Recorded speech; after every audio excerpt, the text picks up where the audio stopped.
because it's going to be important that we get that leg up, especially if we're missing potentially McCaffrey and even Deebo Samuel.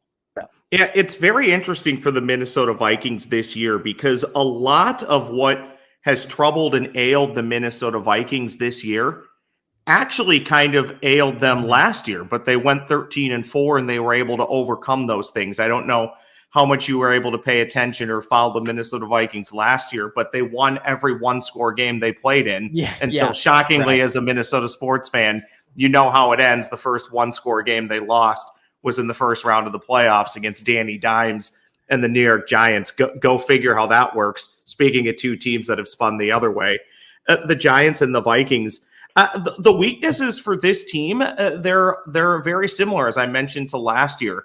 The defense is better this year than it was last year, but only marginally or anecdotally. It's not a top 5 defense by any stretch of the imagination. It can still be gashed in the passing game.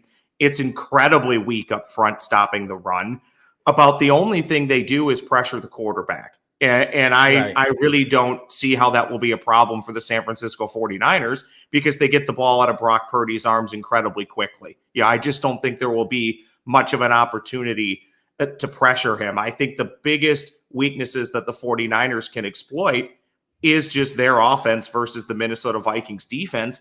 And speaking candidly, I think the Niners can easily come into US Bank Stadium on Monday Night Football and win without Christian McCaffrey and Deebo Samuel. I think they're just, your roster is that loaded and it's that good.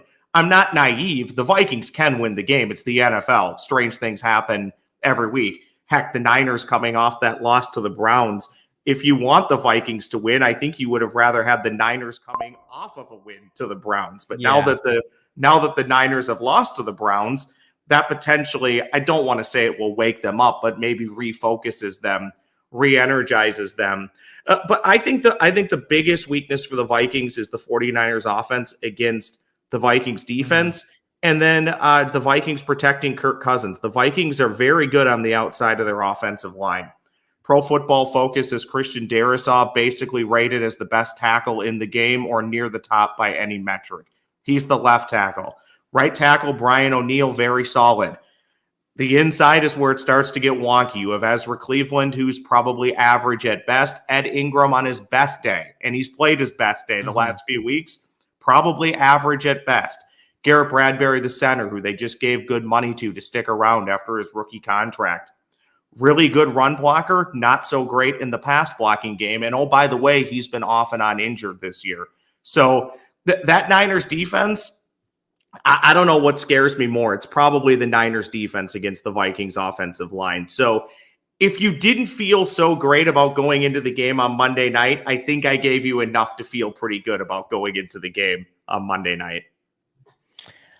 To me, I think if you guys can bring home pressure, and especially if Deebo Samuel and Christian McCaffrey aren't playing, I'd assume one of those guys are, because you take both of those guys away, and now you're left with an offense that is kind of tameable because, Brandon Ayuk's great, but I think my question to you would be, do you guys have any corners that can cover one-on-one? Because what the Browns were so potent with is they were bringing pressure with 4, which I think the Vikings could do. We have a weakness at right tackle with Colton McKivitz. That right side of the offensive line isn't great. It can be exposed in the pass game.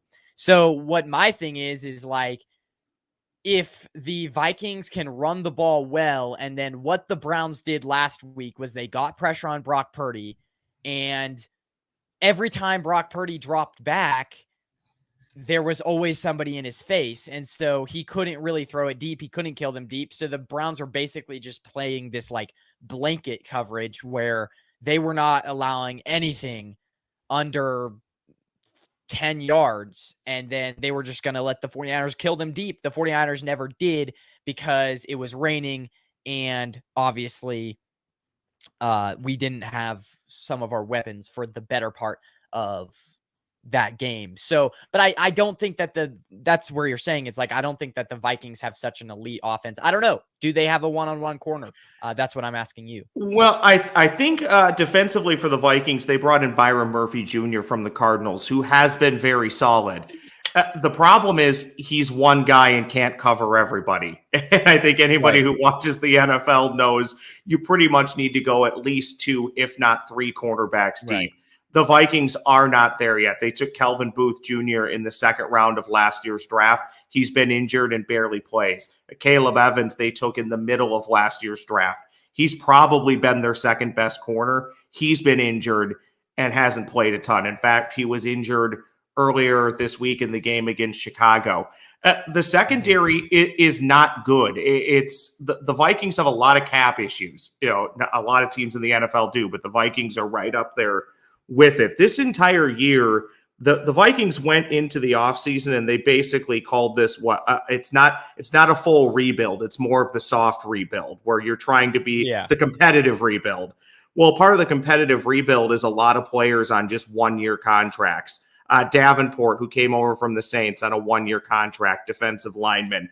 Murphy Jr. actually got a couple of years.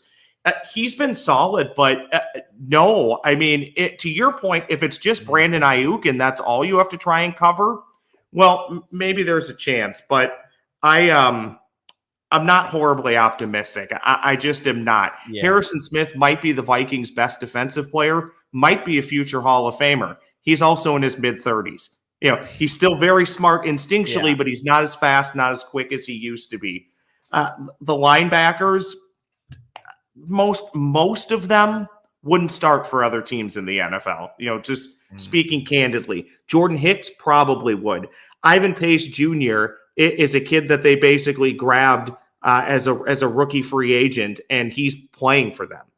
You know, that's I'm not saying that to diminish him, but that typically wouldn't happen on the best teams in the NFL. So there's issues in the secondary. I do think Byron Murphy Jr. is a good player, but he can't cover everybody. Right.